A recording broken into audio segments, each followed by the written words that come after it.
রাধে রাধে বন্ধুরা, দেখো আমার এই গাছটাতে কতগুলো ফুল ফুটেছে। তো আরও কড়ি আছে এই যে। আর আমি কিন্তু রেগুলার ফুল তুলে নিয়ে যাই, তো আরও বেশি হয়। আজকে যাই হোক একটু কম আছে, তো আমি ফুলগুলো তুলে নিয়ে যাই। রোজই ভাবি যে একটা ভিডিও বানাবো, কিন্তু করা হয় না। তো আমি ফুলগুলো আজকে তুলে নিয়ে যাবো। তো আমার পুজো হয়ে গেছে, তো তবুও নিয়ে যাব, দুপুরে দিব। তার জন্য আমার সকালের পুজো করা হয়ে গেছে। এই ফুলগুলো দেখতে কিন্তু খুব সুন্দর লাগে। দেখো, ফুলটা দেখতে খুবই সুন্দর লাগে। তো আমি রেগুলারই ভাবি যে একটা ভিডিও দিব। তো আমি জানতাম না যে এটা কোন সময় ফোটে। তো দেখছি যে এটা বেশ যখন ঠান্ডা চলে যাচ্ছে, এখন এই যে ফুলটা ফুটছে। আর দেখো, গোটা গাছ ভর্তি কিন্তু কড়ি। আর রেগুলার কিন্তু বেশ অনেক কটা করেই ফুল ফুটে। আর ওই যে দেখো, আবির কালার পাতাবাহারের, মানে এটা ফুলের গাছ। আর এই যে এই গাছটাতে একটা ফুল ফুটেছে আজকে দেখছি, এই যে। আর আজকে আবার দুটো দেখছি যে গোলাপ ফুটেছে হলুদ কালারের, তো দেখতে পাচ্ছ এই যে। তো আমি দুটাকেও নিয়ে নিব। এই যে এগুলো আমি নিয়ে যে ঠাকুরের কাছে দিই, রাধারানীর কাছে দিই। মদন মোহনের হাতে দিয়ে রাখি। দেখো কি সুন্দর লাগছে ফুলটা। বাড়িতে যে কোনো ফুল ফুটুক না কেন, সে কম হোক আর বেশি হোক, সত্যি বলতে কি মানে তুলে পূজা করতে আসলে খুবই ভালো লাগে। আর সকালে তো পুজো হয়ে গেছে আমার।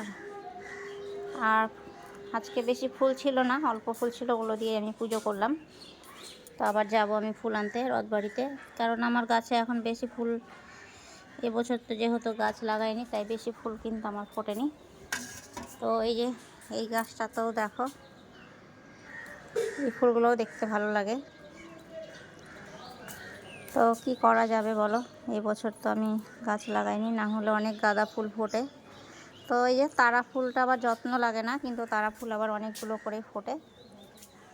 এই যে এগুলো হচ্ছে বিনা কারণে এগুলো ফোটে, আর যেগুলো যত্ন করি সেগুলো আবার ফোটে না। মানে এগুলো, এই যে এরকমই ধরনের তারা আরও আছে, ওগুলো কিনে নিয়ে এসে আমি লাগাই, কিন্তু ওইগুলো। আর এই যে দেখো এই গাছটাতেও কিন্তু অনেকটা করে ফুল ফুটে রেগুলার, কিন্তু এটা আমি তুলি না, এগুলো থাকে এরকমই গাছে। এগুলো দিয়ে পূজা করে কি করে না আমি জানি না, তবে এমনি সাজানোর জন্য আমি নিয়ে যাই। তো যাই হোক, ভালো থেকো সবাই তোমরা। তো কিছুটা সাদা ফুলও দেখো নিয়ে নিলাম। তো এই যে এখন গরম পড়তে লেগেছে, আর এই যে সাদা ফুল ফুটতে শুরু হয়েছে।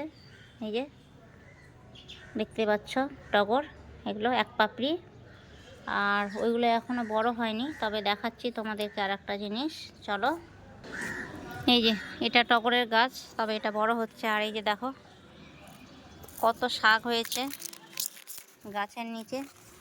তো এই শাকগুলো কিন্তু খেতে খুব ভালো লাগে। আর তার মধ্যে এই যে দেখো এগুলোর পাতাগুলো কিন্তু খুব বড় হয়েছে। আর এইগুলো থানকুনির পাতা, এগুলো কিন্তু বাটা খেতে যা লাগে না, দারুণ। মানে ওগুলো দিয়েই অনেকটা ভাত খাওয়া হয়ে যায়। তবে এই শাকগুলো আমি একদিন তুলে নিয়ে যাব, রান্না করব। তো হয়ে যাবে আমার ঠাকুরের দোয়ার মতো, দেখো কতটা আছে, ঠাকুরের দোয়ার মতো হয়ে যাবে। তবে আমি এই শাকগুলো একদিন নিয়ে যে বাটা করব, কালো জিরা দিয়ে আর কাঁচা লঙ্কা দিয়ে ভেজে একটু বাটা করলে ওটাও কিন্তু দারুণ টেস্টি লাগে খেতে। দেখো এটা তো সকালে বাসি পেটে খাওয়া একেতেই ভালো, আর কাঁচাই চিবিয়ে আর বাটা করে খেতে গেলেও কিন্তু খুবই সুন্দর লাগে। দেখো কত গাছ হয়েছে, গোটা টগর গাছটার নিচে ভর্তি হয়ে গেছে। তো যে কোনো গাছ একটা গাছের নিচে হলে কিন্তু সেই গাছটার মানে পুষ্টি থাকে না, কারণ ওই গাছটারই টেনে নেয়, ঠিক মতো ফুল টুল হয়তো ফোটে না, কিন্তু কোনোটাই তুলে ফেলার মতন না। তো যাই হোক, আমি এটা একদিন নিয়ে গিয়ে রান্না করব, সেদিন দেখাবো তোমাদেরকে। আজকে আর নিব না। তো দেখো শাক কিন্তু অনেকগুলো হয়েছে, গোটাটাই ভর্তি হয়ে গেছে শাক। তা আমি ফুল ঠাকুর ঘরে নিয়ে চলে এলাম। দেখো, তা আমি একটা দিব মোহনের হাতে,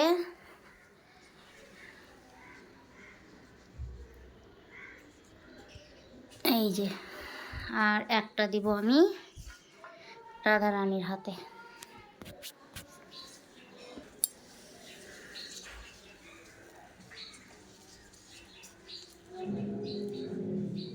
এই যে দুজনের হাতে দুটো দিয়ে দিলাম। আর সকালের পুজো হয়ে গেছে, আবার এখন দুপুরের আয়োজন করতে হবে। তো দেখো, দুজনের হাতে দুটো ফুল দিয়ে দিলাম, আর বাদ বাকিটি থাকলো দুপুরে দিয়ে দিব। রাধে রাধে বন্ধুরা।